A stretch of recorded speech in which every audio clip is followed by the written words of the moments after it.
Smidge is right behind me. She's having a very needy day today. She's very chatty. We'll see if she makes it through this video. I wasn't planning on filming today, but I'm just getting ready real quick to go out to dinner for a friend's birthday. One of my best friends, also named Bekah. We also have the same last name, but our names are spelled differently. I just thought I'd get ready with you real quick because I have some new things that I'm testing that I haven't had a chance to talk about yet. And it's gonna be quick, but we're just going to get ready together. I'm using the Jungseum cushion. I've talked about this a bunch in the shade medium. I'm also on like day 3 hair.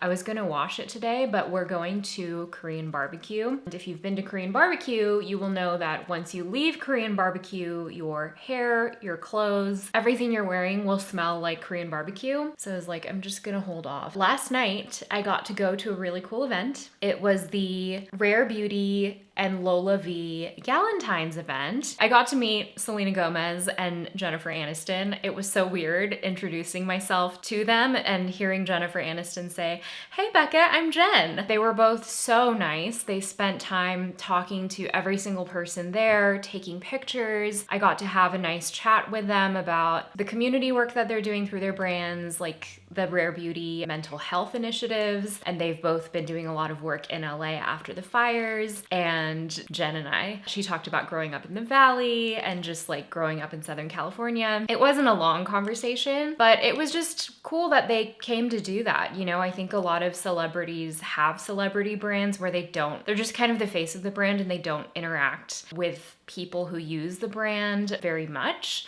So it was just really nice that they got to pair up to do this. The event was gorgeous. It was a Galentine's Day themed event. So everything was super cute. They both launched 2 new products, which I have here. The Rare Beauty Matte Bouncy Blush. This is super cute. It's like a creme to powder blush. It swatches creamy, but then it sets down to like a diffused, really blurred, powdery look. I haven't used this one yet, but I did swatch them last night and they did like a little engraving, which was really sweet. And then Lolavie launched their Peptide Plumping Volume Spray. I haven't used this yet, but you can use it on dry or wet hair to kind of give you some lift at the roots. So I'm going to try this on camera with you today. It's launching March 27th, but I'll give you a preview. Next, I'm actually gonna go in with the Rare Beauty contour, which I have used, but I actually haven't used on camera yet. Oh my God, you guys. So they sent me 3 shades. I think it's the 3 lightest shades, and they also sent over some of their blushes and luminizers and their brush. So I'm going to swatch these shades for you real quick. Okay, so these are the bottles. It has their classic bottle look, but these bottles are huge. For reference, this is one of their regular blushes. This has 7.5 milliliters, 0.25 ounces. This is 0.5 fluid ounces, 14.88 milliliters. So it's double the size of the blush. These are the shades that they sent me. These undertones are so nice. The variation in undertones is amazing. So this is actually the one that is my best match right now, and that is the shade Gentle. It has a true, almost like pinky undertone, cool tone quality to it. The middle shade is called Mellow, and this has a bit more of a golden undertone. And then the last shade is called Solace, and I think this is going to be more of like a summer shade for me. But you can see they have pinky undertones, they have golden undertones. There's just a nice variation in shade range. Okay, so I'm gonna go in with Gentle, and you can definitely dot these directly on your face if you want to. What I like to do with liquid contour and liquid products in general is I like to take a little bit on the back of the hand. Then I'm gonna take their brush actually, which is like a duo fiber brush, and kind of work it into the brush. This just gives you a more controlled application. And then I'm going to stipple. I was actually talking to the Rare Beauty makeup artist last night. I've actually taken classes with her before, and she said her favorite way to use this brush is by bouncing rather than swiping. She said that gives you the most airbrushed application, and I can see what she means. But you can see the shade of that contour there. It's so natural. And I actually feel like with my hair pulled back, you can see the difference here with and here is without. So it just gives you like a really natural contour look. It's also not too gray. I feel like when contours are too gray on my skin tone, they look a little too ashy, like they can wash me out. This is such a nice truly neutral undertone. And I do feel like this really helps because my hair is pulled back. It helps give my face some dimension and just some, I don't know, it's not so flat looking the way it was after I had just applied foundation. Okay, I'm just gonna wipe this off the same brush because we're gonna go into that new blush, and it looks like this. I really like that all of the compacts match the blush shade, which is really nice. Here's a closer look at the texture of the blush. So you can see it's like creamy on the surface. Ooh, that's so satisfying. And then it has this like matte creme look. And then swatching that, ooh, it's so silky smooth, really soft and velvety, but then you can see it does blend out and it actually sets down into this like diffused cloud-like blend, which you guys know I love. It's really nice if you have texture or visible pores on your cheeks. This kind of formula really smooths out that texture, and it's gonna be super long wearing on oily skin types as well. So I'm just gonna dab into here and I'm just gonna tap. Ooh, that's a little bit pinkier than I was expecting, but I like it. It actually has a little bit of like coral. It's like a rosy coral. I felt like of all of the shades that I saw, this was the most neutral. And then there was another shade that was a little bit more mauve-y, a little bit deeper than this, that looked really pretty, that I have my eye on as well as this like really fresh, brighter pink that looks really nice for like spring, summer. I like that you can really sheer this out. It's giving me a lot of control, but not a lot of work to blend in. And again, I'm just bouncing the brush on the cheeks. You can really build that up if you want to. I'm just going for kind of a more natural look today. We'll see if this lasts through Korean barbecue. I feel like Korean barbecue, you also get like oily, like sweaty when you're sitting there. I'm just gonna take a little bit across my nose.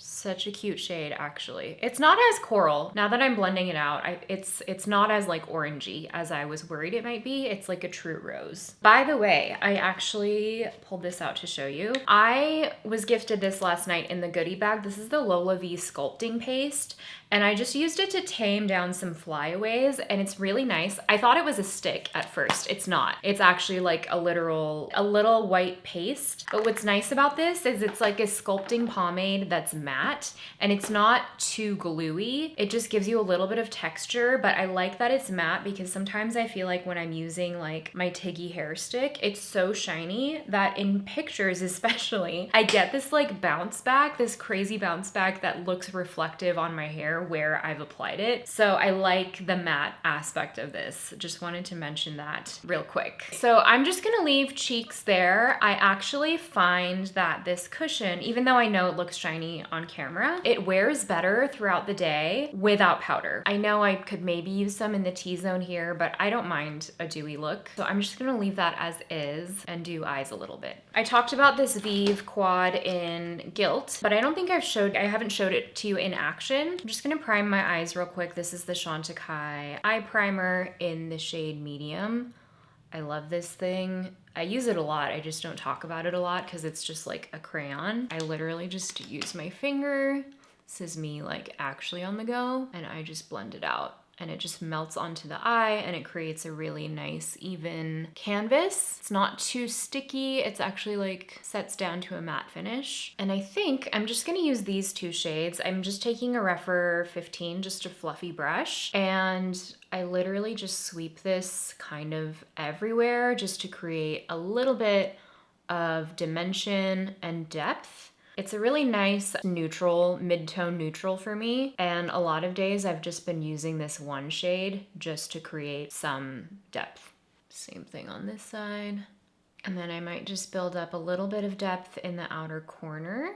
I'm curious if you are a regular viewer, what kind of content are you watching lately? I have been feeling a little bit, as much as I love my regular content, I've been feeling a little bit like I want to include some more lifestyle stuff. I've like dabbled around in vlogs before, and I don't think I want to go like straight vlog, but I would like to incorporate more things, just like lifestyle things, some travel things, just so it feels a little bit more dynamic here and I'm showing you more more of my life. Of course, without compromising like the beauty stuff that I do like to talk about. I don't know, I feel like it's interesting because YouTube is the platform where I have the most consistent viewership and the most consistent growth. Okay, just taking a Rephr AA01 into this shade. This shade is so pretty, by the way. It's like a taupey, silvery metallic. It's not where I started. I started on Instagram, but I feel like we're all kind of feeling meh about Instagram these days and just all the stuff that Meta is doing. Yeah, I'm kind of wanting to give more to YouTube this year and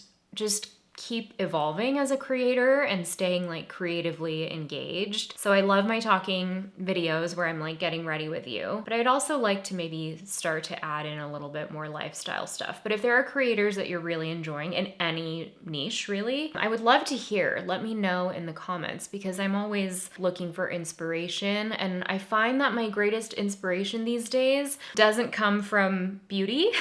Maybe just because I've been in it for so long. I'm actually finding a lot of inspiration just in watching films and TV, other visual mediums, in art, but I'm also, you know, I want to see what other creators are doing and who you're following. And then one thing that I am committed to really doing this year is my brand reviews. I know that those tend to be really popular on my channel and they're always helpful just in terms of being a sort of place where you can come back and reference those videos. So those will be coming. I think my next brand review is actually going to be my first skincare brand review, and that's gonna be pretty cool because they've really impressed me since their launch, really. Okay, so you see this like taupey silvery shade. When you blend it out, you really see the pink sparkle, and I'm just kind of smudging it everywhere into that matte shade that I put down. And then I might go into that matte shade again with a slightly smaller brush and just create more definition and depth here. This is actually turning smokier than I had planned, but I'm into it. I was just talking and it just happened. Okay, since we winged out the eyeshadow so much, I guess I'm gonna go with a winged liner. I'm just taking an old favorite, Victoria Beckham Beauty Cocoa, their Kajal liner. And this is actually just what I do. I just smudge like a line, kind of following my outer corner.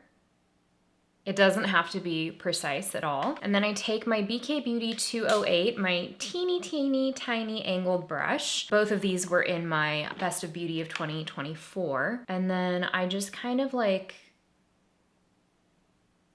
wing it out the way that I want. And it's a very flexible formula. If I make any mistakes, I can really go in and correct that. It's a very soft and malleable formula, which is why I love it so much. I just add and build, depending on how much length or smokiness I want.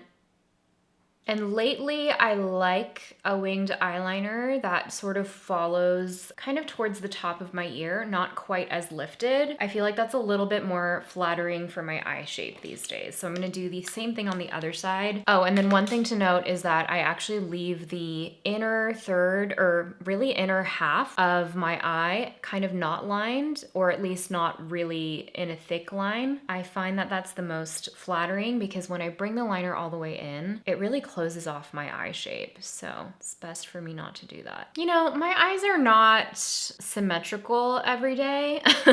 It really depends like how much sleep I get and how tired I am, how much water I'm drinking. Like, they don't have to be symmetrical, it's fine. And then I actually take the brush across like the pencil. Because it's so creamy, you can pick it up that way. And once I have the general shape, I'm just adding depth. That was actually faster than when I do this not on camera. Sometimes you just have an easier liner day than others, you know? Mascara is nothing new. I'm gonna do my Shiseido Lash Curler, Peri Para Mascara Fixer, and my Surratt Mascara because it's my most waterproof / smudge resistant. So I'm gonna do these off camera and then I'll come back. Okay, mascara is done. I'm feeling like I need sort of a stronger brow because my hair is pulled back. So I'm just gonna go in with the Make Beauty Nano Pencil in Cool Brown. This is also so good, was also in my 2024 favorites because it's like the tiniest brow pencil and I'm able to get really hair-like strokes. I'm actually sort of wondering if I should switch to black, or I don't know if they have like an ash sort of shade in this range. I feel like cool brown is still like very brown. And right now my hair is so dark that I feel like I could go for like a more ashy black shade. Okay, now that everything's on, I think I want a little bit more warmth. So I'm actually gonna go in with the shade Mellow in the contour, which actually has a more golden undertone. And it's still very neutral, but it's a little bit, I think because of the golden undertone, just like a tiny, tiny bit warmer than Gentle. I'm just gonna take like a tiny, tiny bit, and I'm just gonna add a little bit around the perimeter of the face. It's still a contour, but the goldenness makes it a little bit warmer on my skin tone. I actually changed my mind. I am gonna powder just a touch. This is the Tower 28 pressed translucent powder, and this is the Rephr AA01. This is Alex Zanelle's brush that she came out with last year with Rephr. I really want them to bring it back because it's the most incredible duo fiber brush. It works on creams and powders. It's just such a nice size, and it has the perfect like wispiness. Okay, for lip products, I have a new product. This is the Tower 28 Lip Softy. This is not a new formula, but this is a new shade, and the shade is Red Bean Mochi. They just came out with 3 new shades. I know there's like a funfetti cake one. There's this, and then I can't remember what the third one is. But I am gonna line my lips. I just got the Heart% lip pencil. This is their Dote On Mood lip pencil in the shade 20, Salmon Beige. And it's like a really nude beige. This is a K-Beauty product. If you like the Rephr lip blur, it's basically that. It's a lot more affordable, and I really like this shade specifically. So it's creamy. It is like a blurring lip pencil, but it's matte. So it's not gonna give you that crisp lip line. It gives you that blurred, sort of modern matte lip line. Obviously, I can't talk when I'm doing this. And I specifically wanted a beige shade in this formula that would allow me to overline without looking so obvious the way it does with a deeper shade. Like, this is pretty close to my skin tone, and I feel like I can get that overlined look without looking clownish the way I might if I went that far out of my lip line with a deeper shade. You could also use this to fill in your whole lip if you wanted to, but yeah, that is Heart%. I don't see a lot of people talking about them, but they're really good. And then I'm gonna go in with a Lip Softy. To be honest, I mean, this applicator is very nostalgic. It reminds me of like the 90s. It gets a little bit messy sometimes. I don't mind it a ton, but I just wanna mention that. And this is Red Bean Mochi. It's so comfy, lightly tinted. It's just the kind of thing you can reapply really easily. This is gonna live in my handbag. And the thing I like about Red Bean Mochi is it's actually a very like mauve-y shade. It's not too red. I thought it was gonna have more red in it, but I like how neutral the undertone is actually. I also didn't wanna commit to like a real lipstick or lip color because we're gonna be eating, and I just want to be able to reapply. I want it to fade gracefully, and a tinted lip balm is always the way to go for that. And then finally, I'm gonna do a little setting spray, the M Cosmetics one. I just like to cover my jewelry because setting spray can tarnish jewelry if it's not fine jewelry, so. I have to go, so I'm really glad I got to sit down and film this quick look and just do a little bit of a catch up on my week. It is Thursday night, so the week is winding down. It is raining outside, so I want to get a little bit of an early start just because I know there's going to be traffic. So I hope you guys enjoyed. If you have any questions about anything I used, let me know in the comments, and I'll see you soon. Bye!